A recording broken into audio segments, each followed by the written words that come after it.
সবার জীবনে এমন মুহূর্ত অবশ্যই আসে যখন সত্য বলার নিশ্চয়তা থাকে হৃদয়ে, কিন্তু মুখ থেকে সত্যটা বেরোতেই পারে না। কোনো ভয় মনকে এমনই ঘিরে রাখে। কোনো ঘটনা বা প্রসঙ্গ সম্পর্কে কথা বলা, অথবা নিজের কোনো ভুল হয়ে গেলে সেই সম্বন্ধে কথা বলা, এটাই কি সত্য কথা বলা?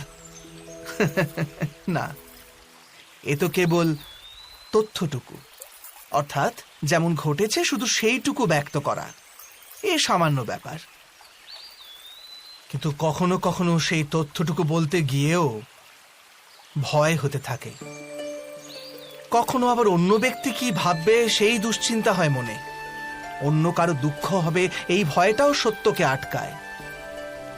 তবে এই সত্য কাকে বলে আমরা কি কখনো বিবেচনা করেছি?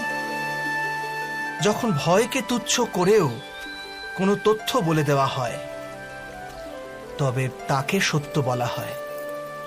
বাস্তবে সত্য আর কিছুই না, কেবল নির্ভীকতারই অপর নাম। আর নির্ভীক হওয়ার কোনো সময় হয় না, কারণ নির্ভীকতা আত্মারই এক স্বভাব।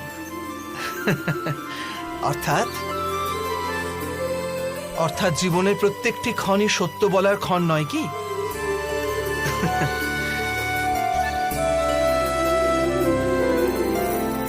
স্বয়ং বিচার করুন।